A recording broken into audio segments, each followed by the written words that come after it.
Of Herbert West, who was my friend in college and in afterlife, I can speak only with extreme terror.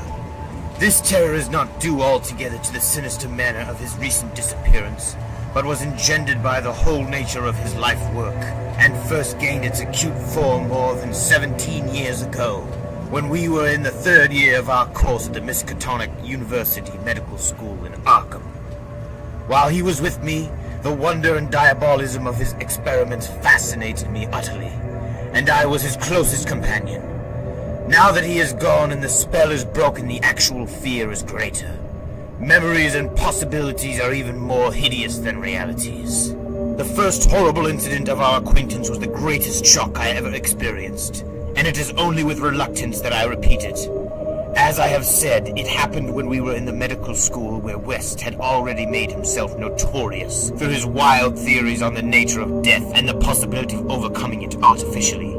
His views, which were widely ridiculed by the faculty and by his fellow students, hinged on the essentially mechanistic nature of life and concerned means for operating the organic machinery of mankind by calculated chemical action after the failure of natural processes.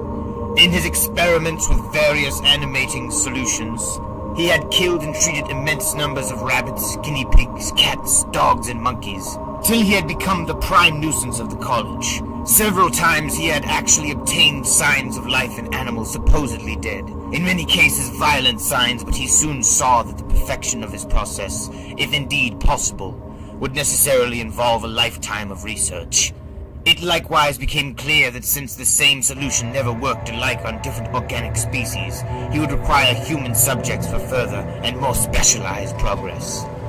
It was here that he first came into conflict with the college authorities, and was debarred from future experiments by no less a dignitary than the dean of school himself, the learned and benevolent Dr. Allen Housley, whose work in behalf of the stricken is recalled by every old resident of Arkham. I had always been exceptionally tolerant of West's pursuits, and we frequently discussed his theories, whose ramifications and corollaries were almost infinite, holding with Haeckel that all life is a chemical and physical process, and that the so-called soul is a myth. My friend believed that artificial reanimation of the dead can depend only on the condition of the tissues, and that unless actual decomposition has set in, a corpse fully equipped with organs may with suitable measures be set going again in the peculiar fashion known as life. That the psychic or intellectual life might be impaired by the slight deterioration of sensitive brain cells which even a short period of death would be apt to cause, West fully realized. It had first been his hope to find a reagent which would restore vitality before the actual advent of death, and only repeated failures on animals had shown him that the natural and artificial life motions were incompatible. He then sought extreme freshness in his specimens, injecting his solutions into the blood immediately after the extinction of life. It was this circumstance which made the professors so carelessly skeptical, for they felt that true death had not occurred in any case. They did not stop to view the matter closely and reasoningly. It was not long after the faculty had interceded his work that West confided to me his resolution to get fresh human bodies in some manner, and continue in secret the experiments he could no longer perform openly. To hear him discussing ways and means was rather ghastly, for at the college we had never procured anatomical specimens ourselves. Whenever the morgue proved inadequate, 2 local men attended to this matter, and they were seldom questioned. West was then a small, slender, spectacled youth with delicate features, yellow hair, blue eyes, and a soft voice, and it was uncanny to hear him dwelling on the relative merits of Christ Church Cemetery and the Potter's Field. We finally decided on the Potter's Field, because practically every body in Christchurch was embalmed, a thing of course ruinous to West's researches. I was by this time his active and enthralled assistant, and helped him make all his decisions not only concerning the source of bodies, but concerning a suitable place for our loathsome work. It was I who thought of the deserted Chapman farmhouse beyond Meadow Hill, where we fitted up on the ground floor an operating room and a laboratory, each with dark curtains to conceal our midnight doings. The place was far from any road, and in sight of no other house, yet precautions were none the less necessary, since rumors of strange lights started by chance nocturnal roamers would soon bring disaster on our enterprise. It was agreed to call the whole thing a chemical laboratory if discovery should occur.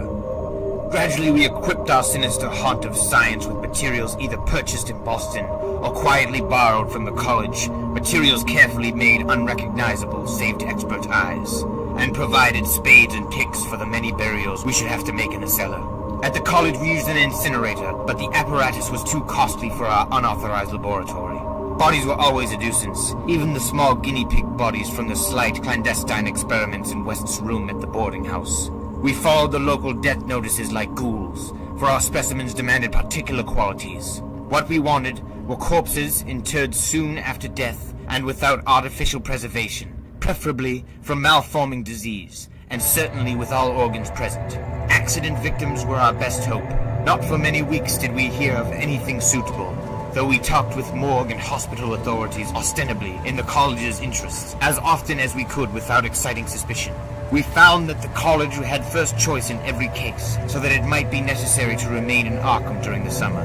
When only the limited summer school classes were held, in the end, though, luck favored us. For one day we heard of an almost ideal case in the Potter's Field.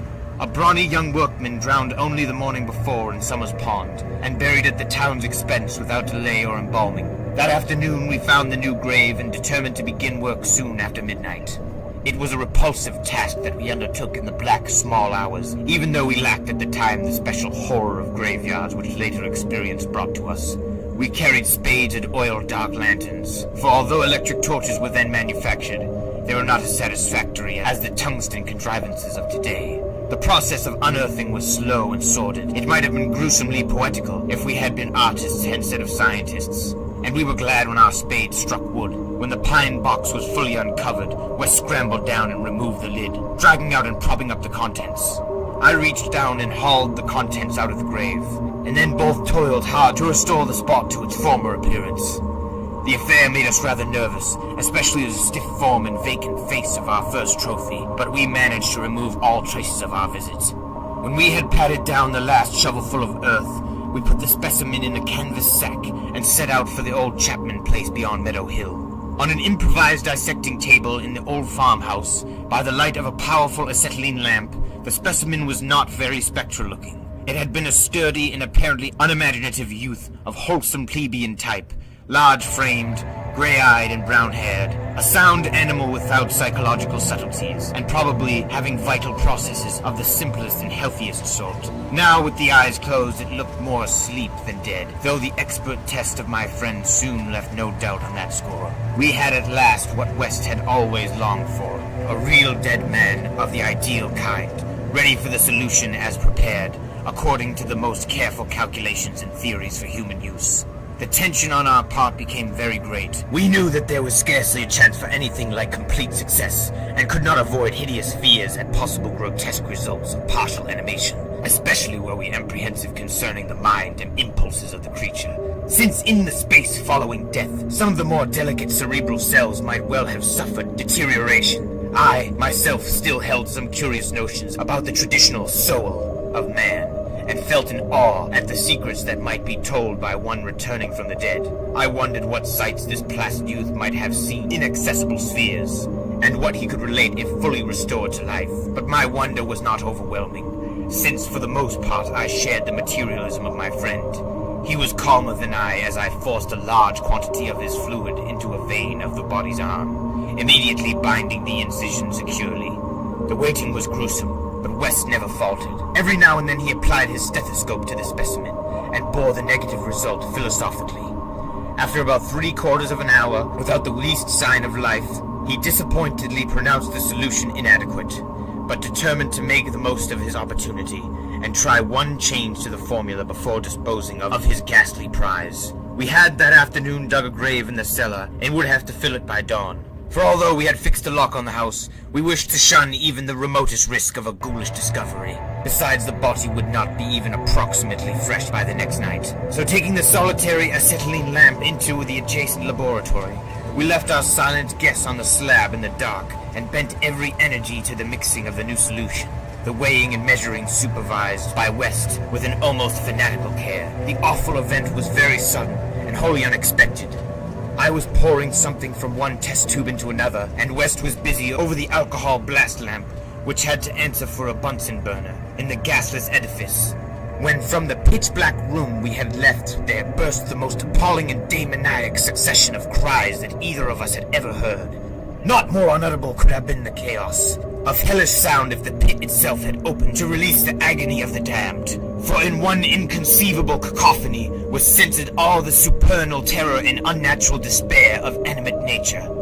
Human it could not have been. It was not in man to make such sounds, and without a thought of our late employment or its possible discovery, both West and I leapt to the nearest window like stricken animals, overturning tubes, lamp, and retorts, and vaulting madly into the starred abyss of the rural night. I think we screamed ourselves as we stumbled frantically towards the town, though as we reached the outskirts we put on semblance of restraint, just enough to seem like belated revelers staggering home from a debauch. We did not separate, but managed to get to West's room, where we whispered the gas until dawn. By then, we had calmed ourselves a little with rational theories and plans for investigation, so that we could sleep through the day, classes being disregarded. But that evening, 2 items in the paper, wholly unrelated, made it again impossible for us to sleep. The old, deserted Chapman house had inexplicably burned to an amorphous heap of ashes. That we could understand because of the upset lamp.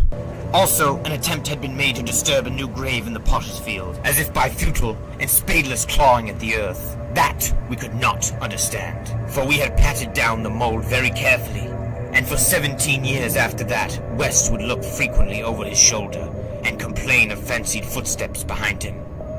Now he has disappeared.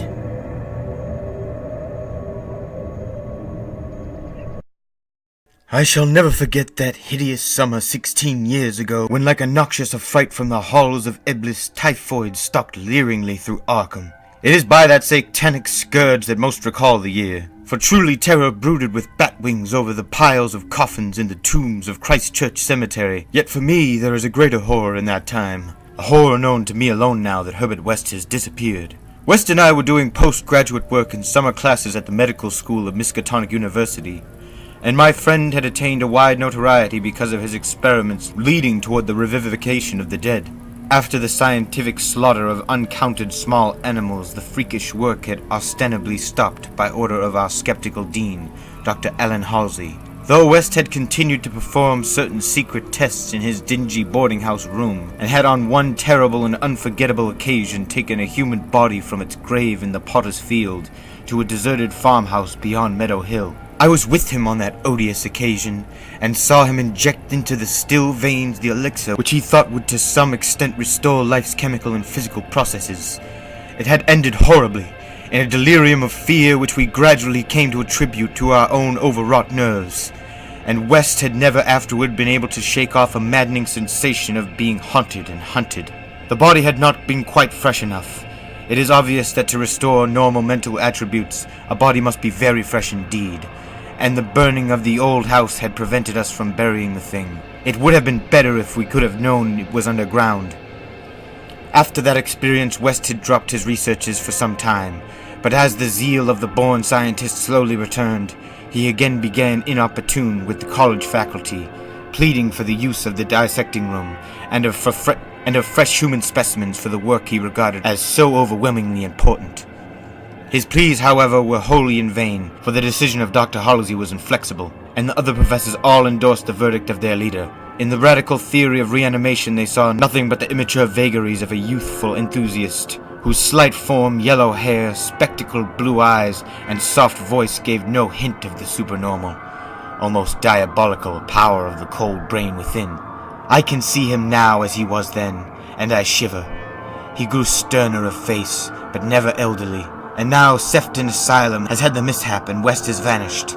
West clashed disagreeably with Dr. Halsey near the end of our last undergraduate term, in a wordy dispute that did less credit to him than to the kindly dean in point of courtesy.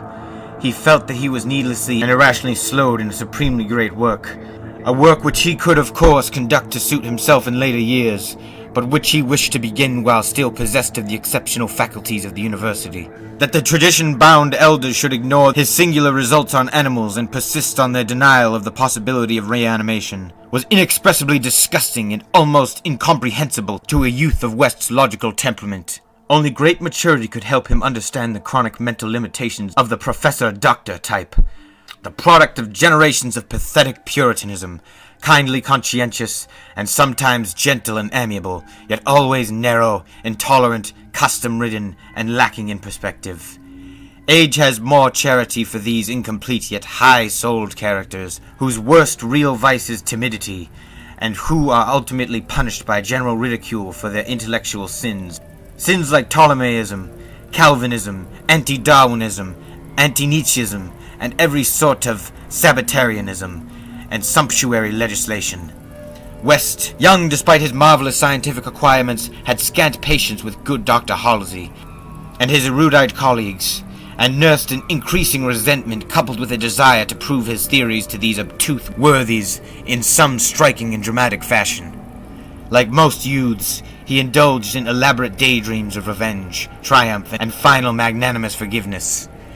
And then had come the scourge, grinning and lethal from the nightmare caverns of Tartarus. West and I had graduated about the time of its beginning, but had remained for additional work at the summer school, so that we were in Arkham when it broke with full demoniac fury upon the town. Though not as yet licensed physicians, we now had our degrees, and were pressed frantically into public service as the numbers of the stricken grew. The situation was almost past management, and deaths ensued too frequently for the local undertakers fully to handle. Burials without embalming were made in rapid succession, and even the Christchurch cemetery receiving tomb was crammed with coffins of the unembalmed dead. This circumstance was not without effect on West, who thought often of the irony of the situation. So many fresh specimens, yet none of his persecuted researches. We were frightfully overworked, and a terrific mental and nervous strain made my friend brood morbidly, but West's gentle enemies were no less harassed with prostrating duties. College had all but closed, and every doctor of the medical facility was helping to fight the typhoid plague. Dr. Halsey in particular had distinguished himself in sacrificing service, applying his extreme skill with wholehearted energy to cases which many others shunned because of danger or apparent hopelessness. Before a month was over, the fearless dean had become a popular hero, though he seemed unconscious of his fame as he struggled to keep from collapsing from physical fatigue and nervous exhaustion. West could not withhold admiration for the fortitude of his foe, but because of this was even more determined to prove to him the truth of his amazing doctrines. Taking advantage of the disorganization of both college work and municipal health regulations, he managed to get a recently deceased body smuggled into the university dissecting room one night, and in my presence injected a new modification of his solution. The thing actually opened its eyes, but only staring at the ceiling with a look of soul-petrifying horror before collapsing into an inertness from which nothing could rouse it. West said it was not fresh enough. The hot summer air does not favor corpses. That time we were almost caught before we incinerated the thing, and West doubted the advisability of repeating his daring misissue of the college laboratory. The peak of the epidemic was reached in August. West and I were almost dead, and Dr. Halsey did die on the 14th. The students all attended the hasty funeral on the 15th and bought an impressive wreath, though the latter was quite overshadowed by the tributes sent by wealthy Arkham citizens and by the municipality itself. It was almost a public affair, for the dean had surely been a public benefactor. After the entombment, we were all somewhat depressed, and spent the afternoon at the bar of the commercial house where West, though shaken by the death of his chief opponent, chilled the rest of us with references to his notorious theories. Most of the students went home, or various duties, as the evening advanced, but West pursued me to aid him in making a night of it.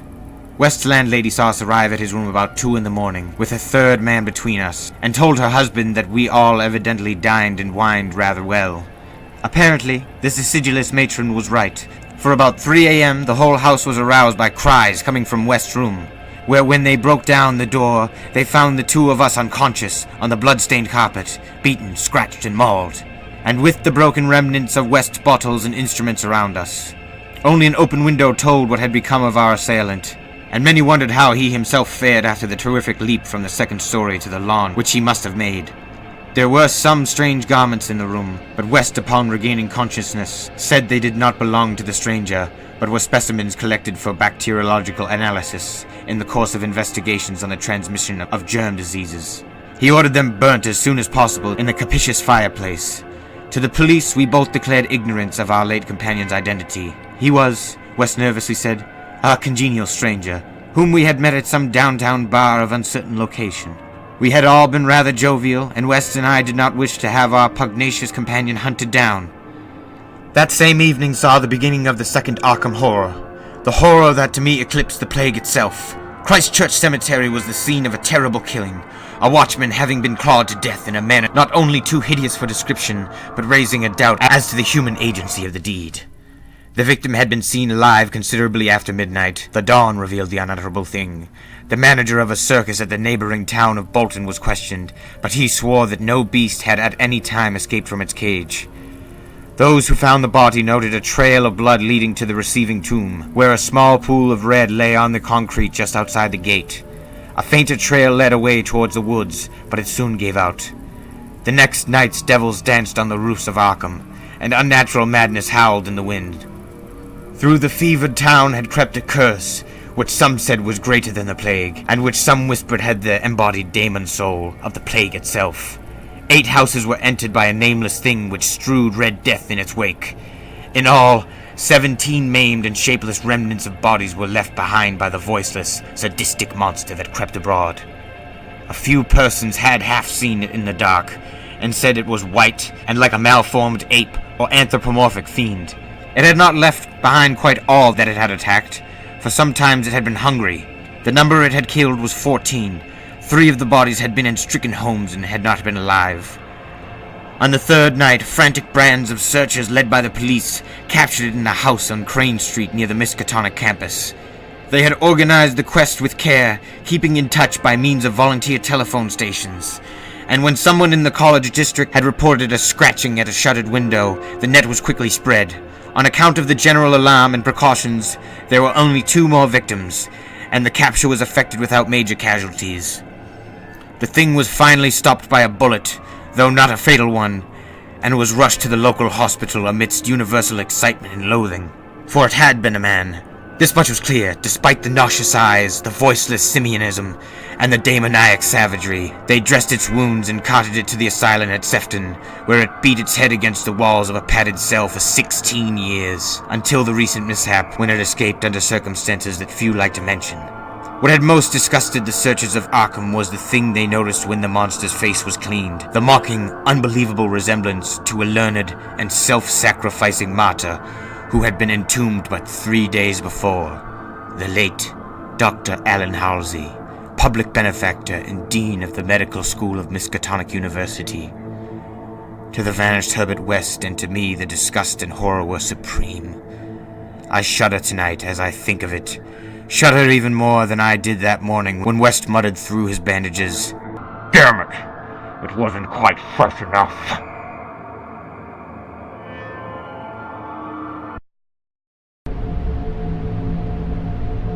It is uncommon to fire all 6 shots of a revolver with great suddenness when one would probably be sufficient, but many things in the life of Herbert West were uncommon. It is, for instance, not often that a young physician leaving college is obliged to conceal the principles which guide his selection of a home and office. Yet that was the case with Herbert West. When he and I obtained our medical degrees at the school of Miskatonic University and sought to relieve our poverty by setting up as general practitioners, we took great care not to say that we chose our house because it was fairly well isolated and as near as possible to the potter's field. Reticence such as this is seldom without a cause, nor indeed was ours, for our requirements were those resulting from a life work distinctly unpopular. Outwardly, we were doctors only, but beneath the surface were aims of far greater and more terrible moment, for the essence of Herbert West's existence was a quest amidst black and forbidden realms of the unknown, in which he hoped to uncover the secret of life and restore to perpetual animation the graveyard's cold clay. Such a quest demands strange materials, among them fresh human bodies, and in order to keep supplied with these indispensable things one must live quietly and not far from a place of informal internment. West and I had met in college, and I had been the only one to sympathize with his hideous experiments. Gradually, I had come to be his inseparable assistant, and now that we were out of college we had to keep together. It was not easy to find a good opening for 2 doctors in company, but finally the influence of the university secured us a practice in Bolton, a factory town near Arkham, the seat of the college. The Bolton worsted mills are the largest in the Miskatonic Valley, and their polyglot employees are never popular as patients with the local physicians. We chose our house with the greatest care, seizing at last on a rather run-down cottage near the end of Pond Street, 5 numbers from the closest neighborhood, and separated from the local potter's field by only a stretch of meadowland. Bisected by a narrow neck of rather dense forest which lies to the north, the distance was greater than we wished, but we could get no nearer a house without going on the other side of the field, wholly out of the factory district. We were not much displeased, however, since there were no people between us and our sinister source of supplies.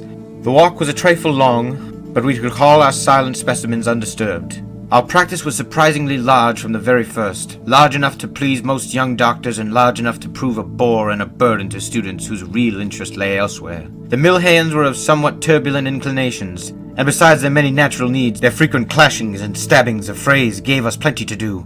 But what actually absorbed our minds was the secret laboratory we had fitted up in the cellar. The laboratory with the long table under the electric lights, where in the small hours of the morning we often injected West's various solutions into the veins of the things we dragged from the potter's field. West was experimenting madly to find something which would start man's vital motions anew after they had been stopped by the thing we called death, but had encountered most ghastly obstacles.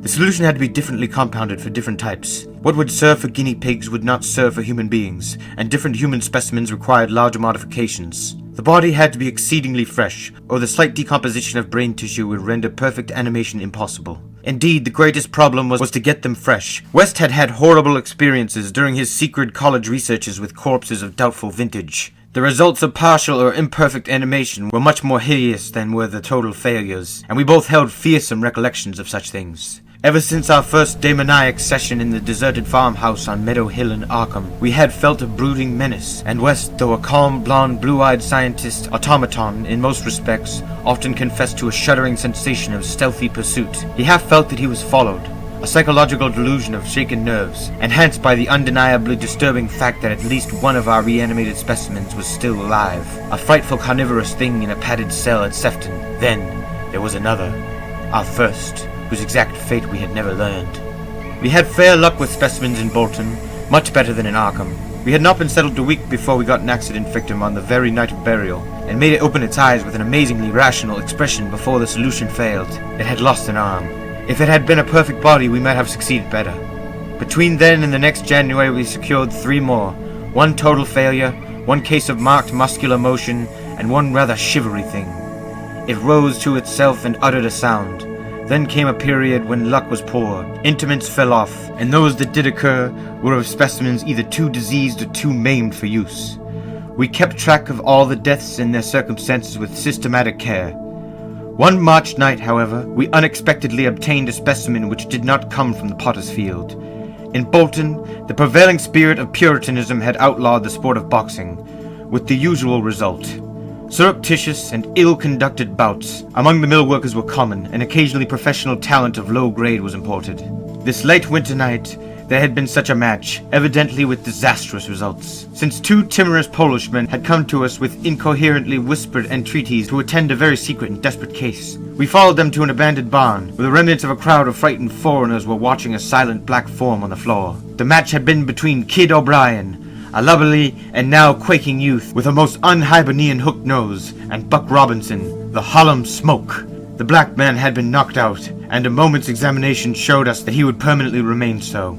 He was a giant gorilla-like thing with abnormally long arms, which I could not help calling for legs, and a face that conjured up unspeakable secrets, and pounding under an eerie moon. The body must have looked even worse in life, but the world holds many ugly things. Fear was upon the whole pitiful crowd, for they did not know what the law would exact of them, if the affair were not hushed up, and they were grateful when West, in spite of my involuntary shudders, offered to get rid of the thing quietly, for a purpose I knew all too well. There was a bright moonlight over the snowless landscape, but we dressed the thing and carried it home between us through the deserted streets and meadows, as we had carried a similar thing one horrible night in Arkham. We approached the house from the field in the rear, took the specimen in the back door and down the cellar stairs, and prepared it for the usual experiment. Our fear of the police was absurdly great, though we had timed our trip to avoid the solitary patrolman of that section. The result was warily anticlimactic.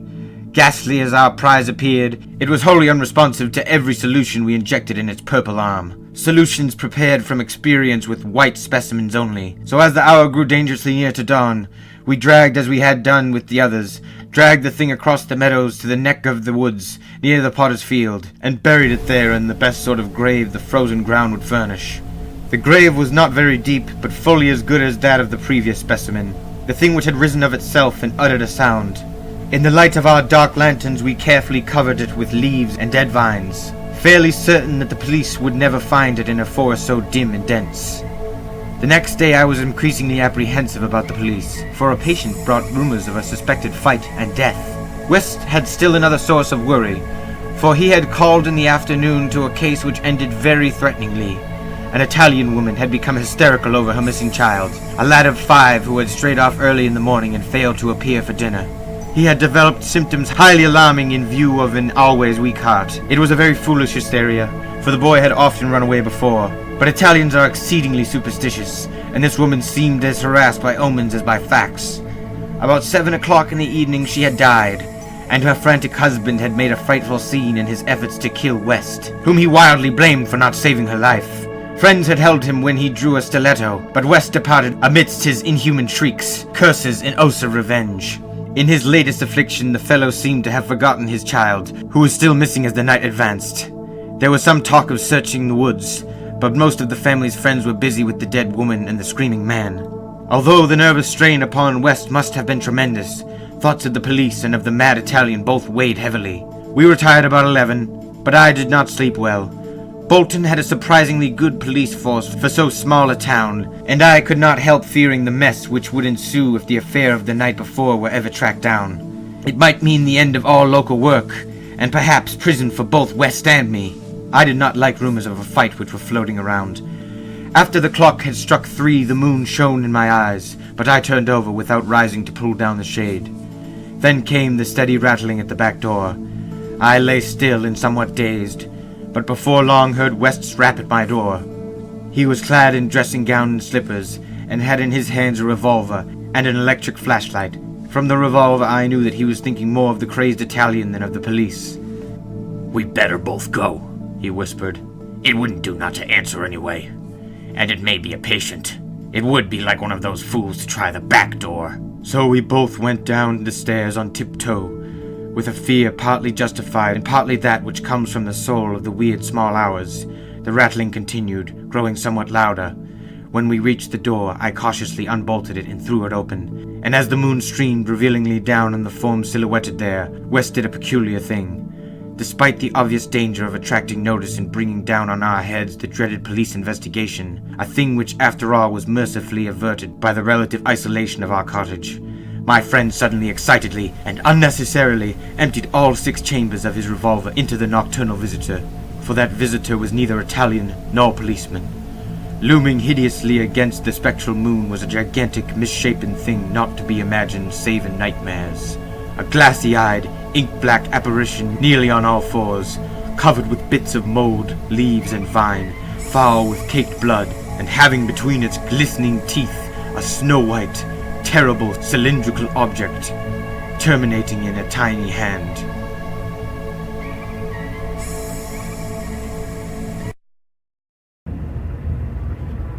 The scream of a dead man gave to me that acute and added horror of Dr. Herbert West, which harassed the latter years of our companionship.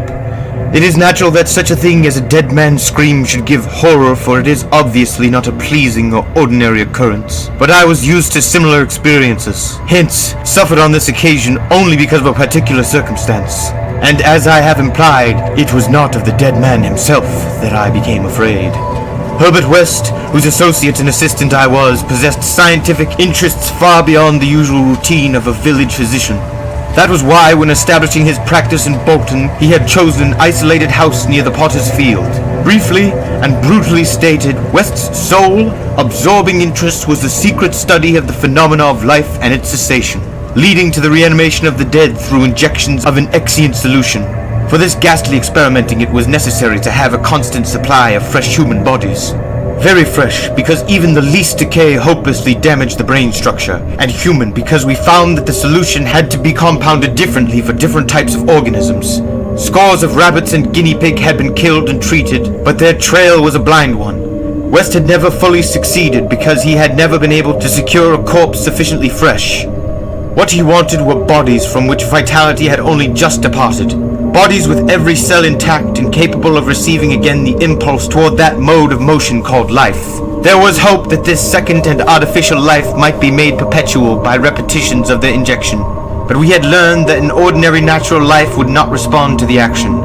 To establish the artificial motion, natural life must be extinct. The specimens must be very fresh, but genuinely dead.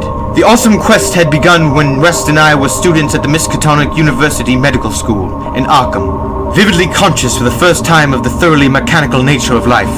That was 7 years before, but West looked scarcely a day older now. He was small, blonde, clean-shaven, soft-voiced, and spectacled, with only an occasional flash of cold blue eye to tell of the hardening and growing fanaticism of his character under the pressure of his terrible investigations. Our experiences had often been hideous in the extreme, the results of defective reanimation when the lumps of graveyard clay had been galvanized into morbid, unnatural, and brainless motion by various modifications of the vital solution.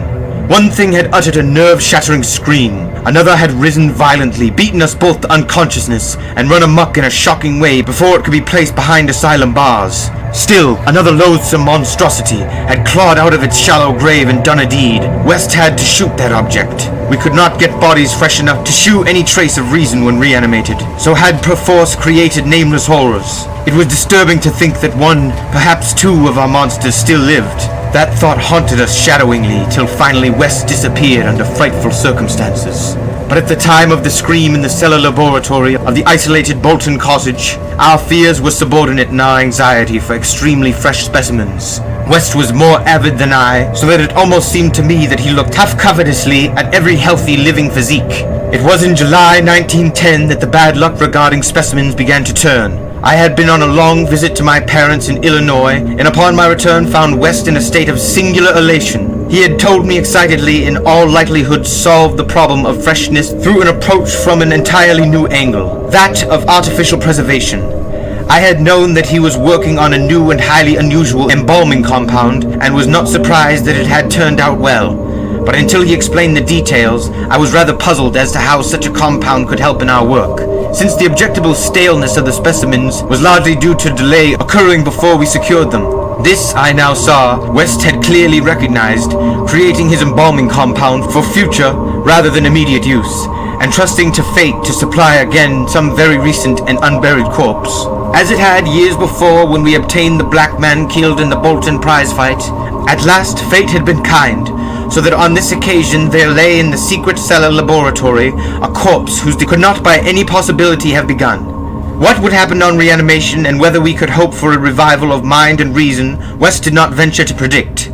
The experiment would be a landmark in our studies, and he had saved the new body for my return, so that both might share the spectacle in accustomed fashion. West told me how he had obtained the specimen. It had been a vigorous man, a well-dressed stranger just off the train on his way to transact some business with the Bolton worsted mills. The walk through the town had been long, and by the time the traveler paused at our cottage to ask the way to the factories, his heart had become greatly overtaxed. He had refused the stimulant, and had suddenly dropped dead only a moment later. The body, as might be expected, seemed to West a heaven-sent gift. In his brief conversation, the stranger had made it clear that he was unknown in Bolton, and a search of his pockets subsequently revealed him to be one Robert Leavitt of St. Louis, apparently without a family to make instant inquiries about his disappearance. If this man could not be restored to life, no one would know of our experiment. We buried our materials in a dense strip of woods between the house and the potter's field. If, on the other hand, he could be restored, our fame would be brilliantly and perpetually established. So, without delay, West had injected into the body's wrist the compound which would hold it fresh for use after my arrival. The matter of the presumably weak heart, which to my mind imperiled the success of our experiment, did not appear to trouble West extensively. He hoped at last to obtain what he had never obtained before, a rekindled spark of reason and perhaps a normal, living creature.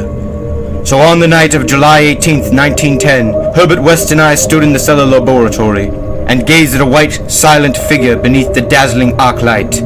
The embalming compound had worked uncannily well, for as I stared fascinatedly at the sturdy frame which had lain 2 weeks without stiffening, I was moved to seek West's assurance that the thing was really dead. This assurance he gave readily enough, reminding me that the reanimating solution was never used without careful tests as to life, since it could have no effect if any of the original vitality were present.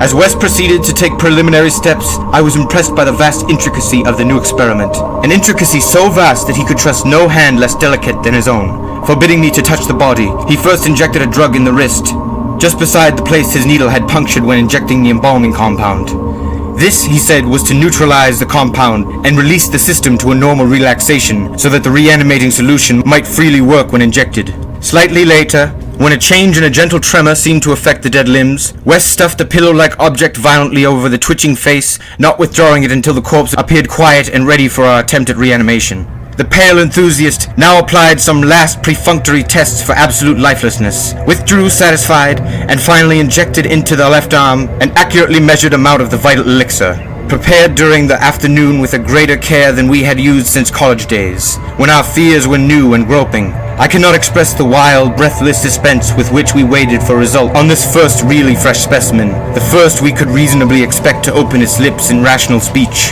perhaps to tell of what it had seen beyond the unfathomable abyss.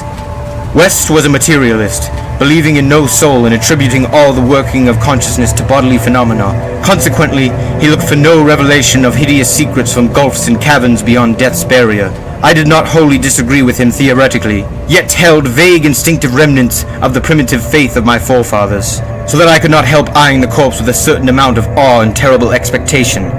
Besides, I could not extract from my memory that hideous, inhuman shriek we heard on the night we tried our first experiment in the deserted farmhouse at Arkham. Very little time had elapsed before I saw the attempt was not to be a total failure. A touch of color came to cheeks hitherto chalk white, and spread out under the curiously ample stubble of sandy beard. West, who had his hands on the pulse of the left wrist, suddenly nodded significantly, and almost simultaneously a mist appeared on the mirror inclined above the body's mouth. There followed a few spasmodic muscular motions, and then an audible breathing and visible motion of the chest. I looked at the closed eyelids and thought I detected a quivering. Then the lids opened, showing eyes which were gray and alive, but still unintelligent and not even curious. In a moment of fantastic whim, I whispered questions to the reddening ears, questions of other worlds of which the memory might still be present. Subsequent terror drove them from my mind, but I think the last one which I repeated was, "Where have you been?" I do not yet know whether I was answered or not, for no sound came from the well-shaped mouth, but I do know that at that moment I firmly thought the thin lips moved silently, forming syllables which I have vocalized as, "only now." If that phrase had possessed any sense or relevancy, at that moment, as I say, I was elated with the conviction that the one great goal had been attained, and that for the first time a reanimated corpse had uttered distinct words, impelled by actual reason. In the next moment, there was no doubt about the triumph, no doubt that the solution had truly accomplished, at least temporarily, its full mission of restoring rational, inarticulate life to the dead.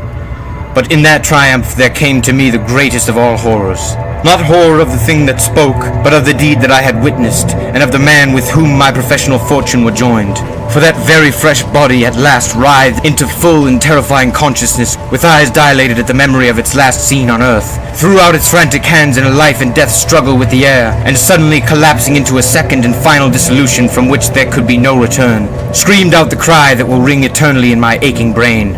Help! Keep off, you cursed little towhead fiend! Keep that damn needle away from me!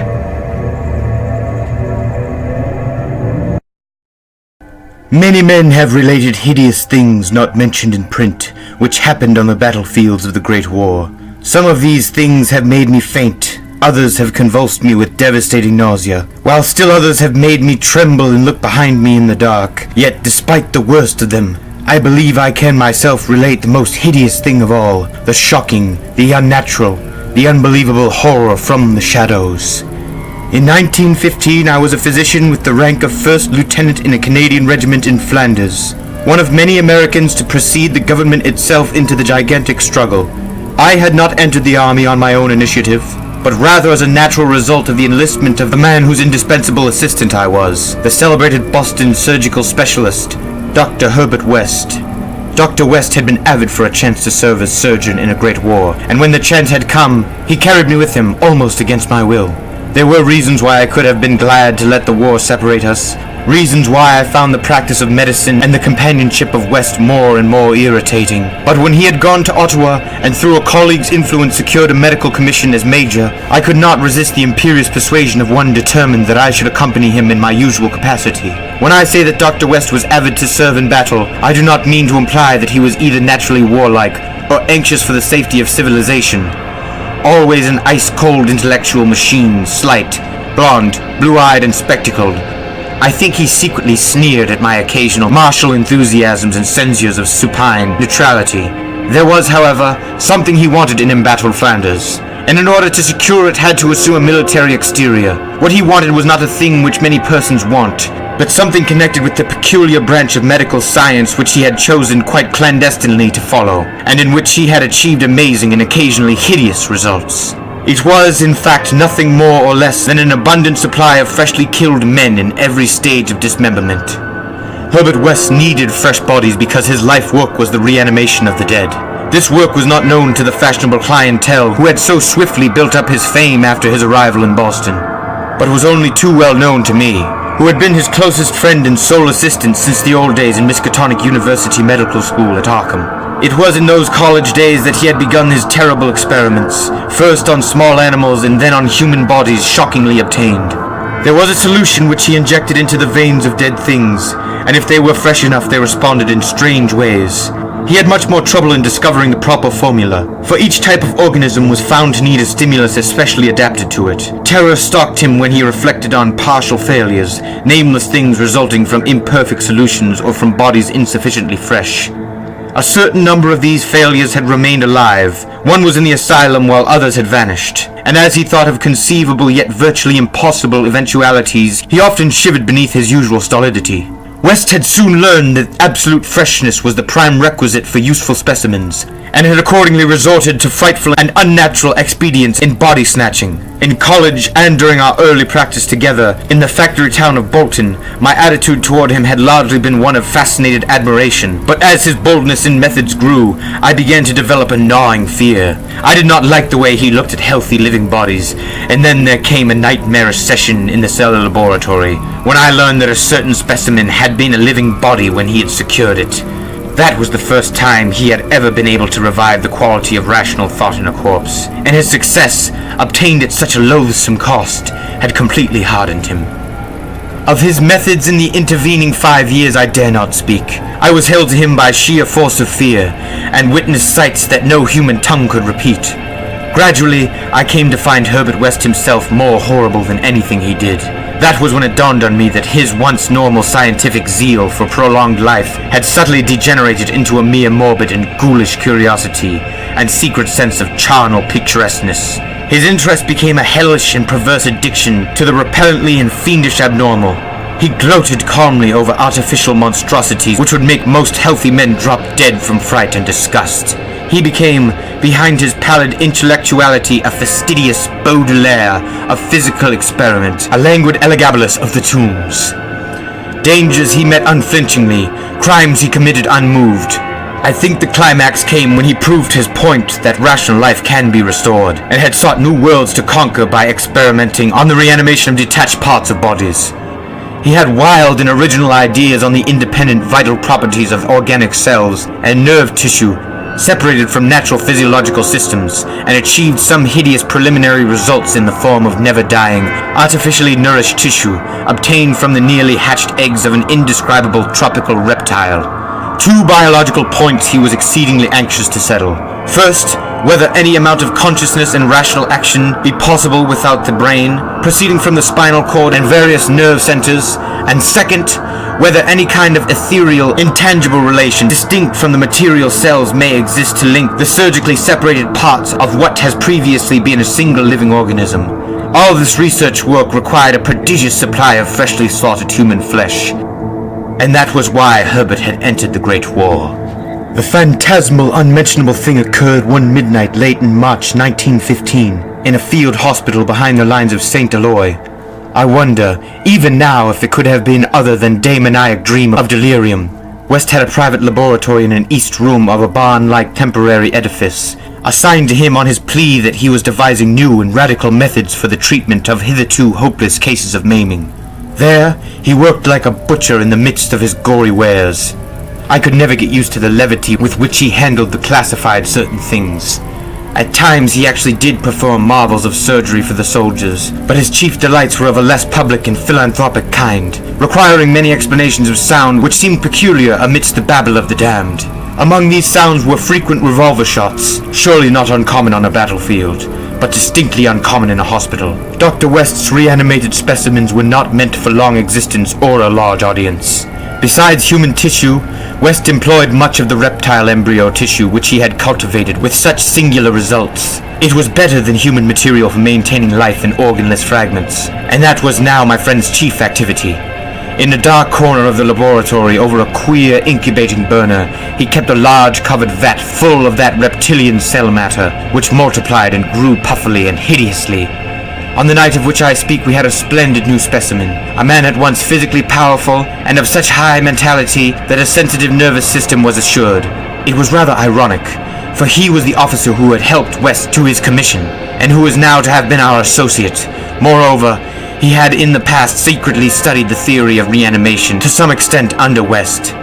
Major Sir Eric Morland, Clapham Lee, DSO, and was the greatest surgeon in our division, and had been hastily assigned to the St. Eloi sector when news of the heavy fighting reached headquarters. He had come in an aeroplane piloted by the intrepid Lieutenant Ronald Hill, only to be shot down when directly over his destination. The fall had been spectacular and awful. Hill was unrecognizable afterward, but the wreck had yielded up the great surgeon in a nearly decapitated but otherwise intact condition.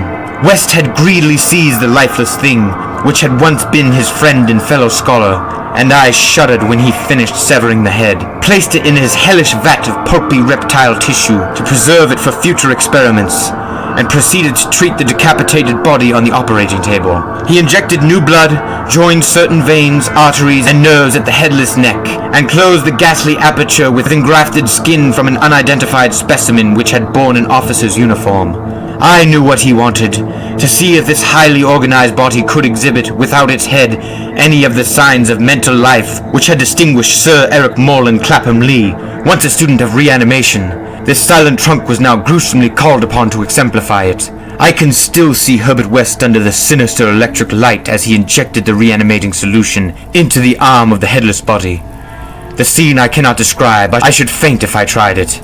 For there is madness in a room full of classified charnel things with blood and lesser human debris almost ankle-deep on the slimy floor, and with hideous reptilian abnormalities sprouting, bubbling, and baking over a winking bluish-green spectre of dim flame in a far corner of black shadows. The specimen, as West repeatedly observed, had a splendid nervous system. Much was expected of it, and as a few twitching motions began to appear, I could see the feverish interest on West's face. He was ready, I think, to see proof of his increasingly strong opinion that consciousness, reason, and personality can exist independently of the brain. That man has no central connective spirit, but is merely a machine of nervous matter, each section more or less complete in itself.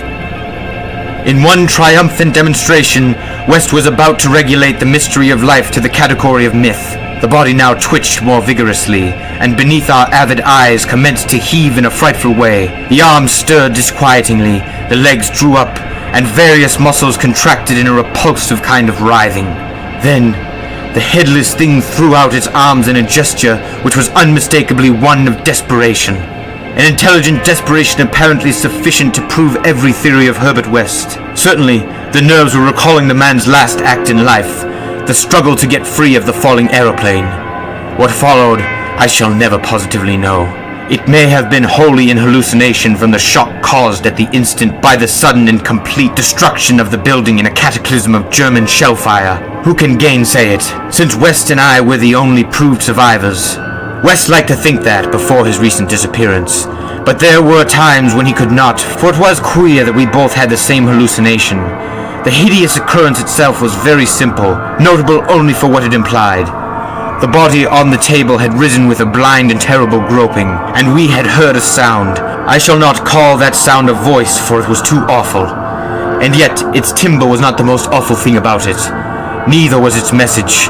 It had merely screamed, "Jump, Ronald!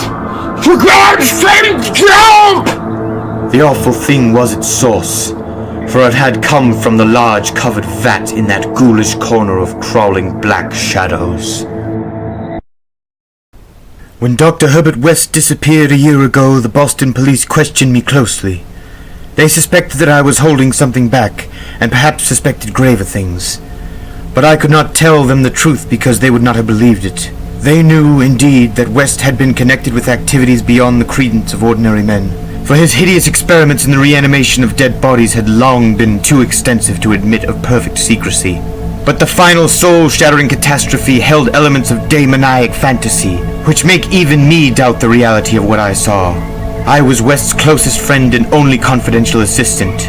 We had met years before in the medical school, and from the first I had shared his terrible researches. He had slowly tried to perfect a solution which, injected into the veins of the newly deceased, would restore life.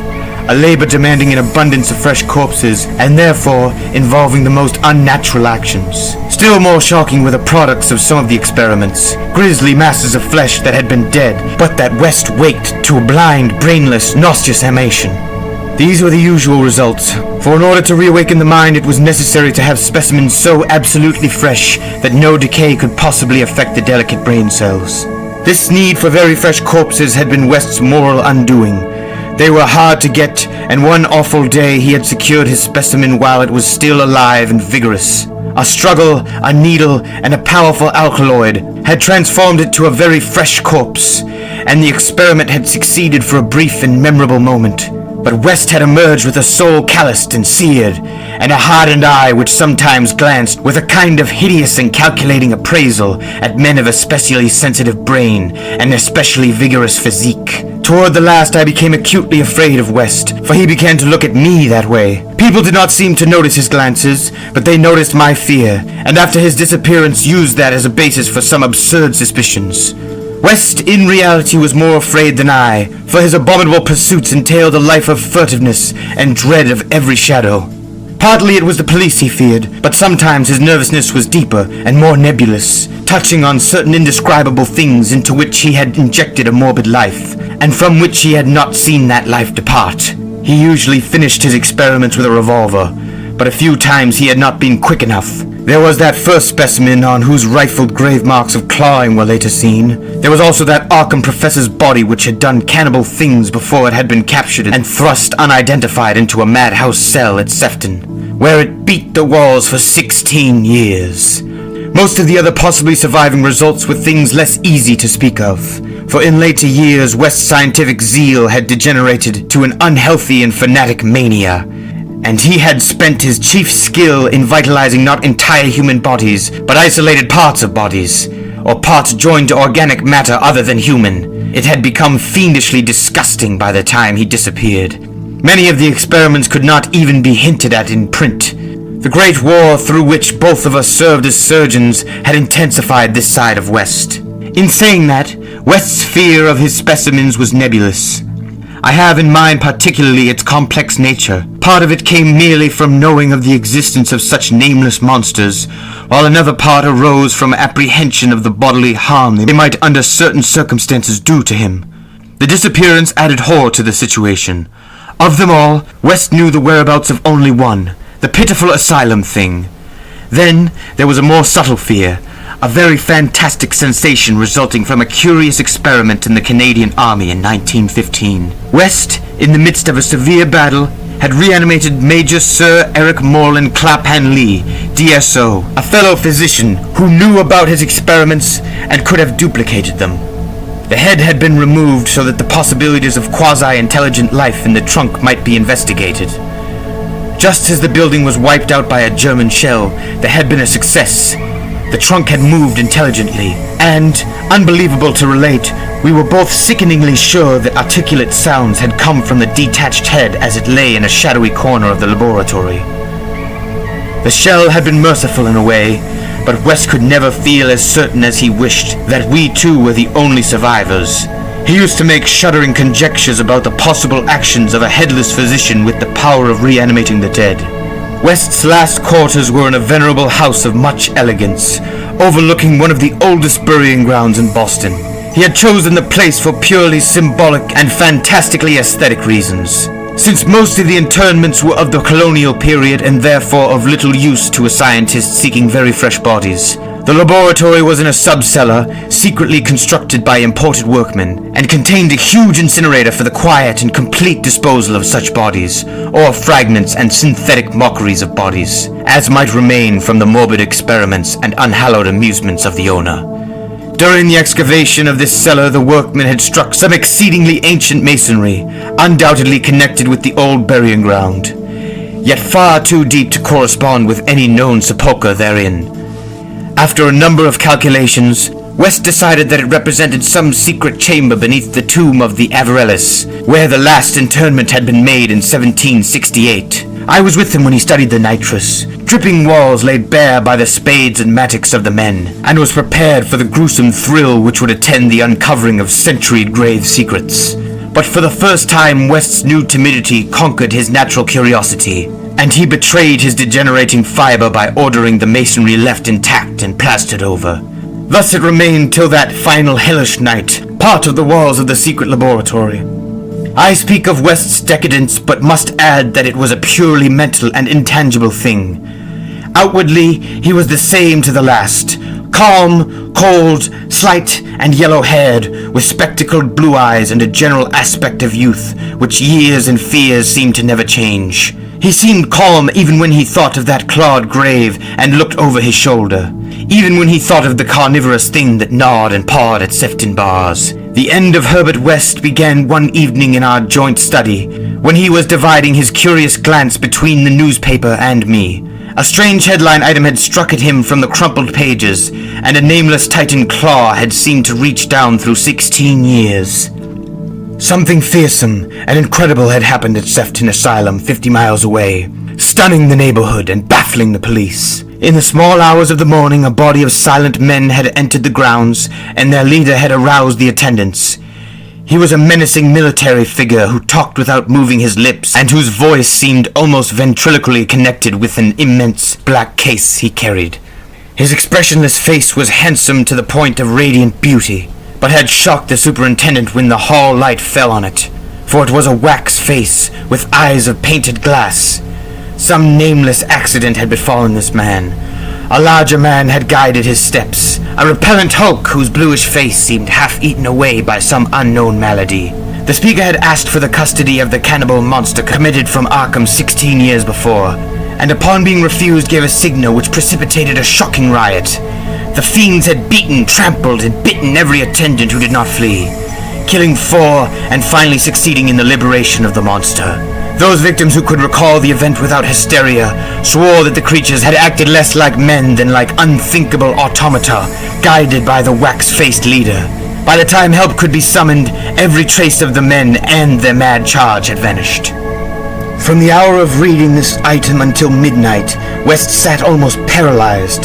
At midnight the doorbell rang, startling him fearfully. All the servants were asleep in the attic, so I answered the bell. As I have told the police, there was no wagon in the street, but only a group of strange-looking figures bearing a large square box which they deposited in the hallway after one of them had grunted in a highly unnatural voice. Express. Prepaid. They filed out of the house with a jerky tread, and as I watched them go, I had an odd idea that they were turning toward the ancient cemetery on which the back of the house abutted. When I slammed the door after them, West came downstairs and looked at the box. It was about 2 feet square and bore West's correct name and present address. It also bore the inscription, "From Eric Morland, Clapham Lee, St. Aloy, Flanders." 6 years before in Flanders, a shelled hospital had fallen upon the headless reanimated trunk of Dr. Clapham Lee, and upon the detached head which perhaps had uttered articulate sounds. West was not even excited now. His condition was more ghastly. Quickly he said, "It's the finish, but let's incinerate this." We carried the thing down to the laboratory, listening. I do not remember many particulars. You can imagine my state of mind, but it is a vicious lie to say it was Herbert West's body which I put into the incinerator. We both inserted the whole unopened wooden box, closed the door, and started the electricity. Nor did any sound come from the box, after all. It was West who first noticed the falling plaster on that part of the wall where the ancient tomb masonry had been covered up. I was going to run, but he stopped me. Then I saw a small black aperture, felt a ghoulish wind of ice, and smelled the charnel bowels of a putrescent earth.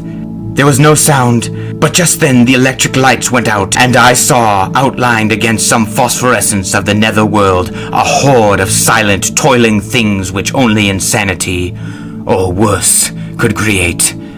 Their outlines were human, semi-human, fractionally human, and not human at all. The horde was grotesquely heterogeneous. They were removing the stones quietly, one by one, from the sentried wall. And then, as the breach became large enough, they came out into the laboratory in single file, led by a talking thing with a beautiful head made of wax. A sort of mad-eyed monstrosity behind the leader seized on Herbert West. West did not resist or utter a sound. Then they all sprang at him and tore him to pieces before my eyes, bearing the fragments away into that subterranean vault of fabulous abominations. West's head was carried off by the wax-headed leader, who wore a Canadian officer's uniform. As it disappeared, I saw that the blue eyes behind the spectacles were hideously blazing, with their first touch of frantic, visible emotion.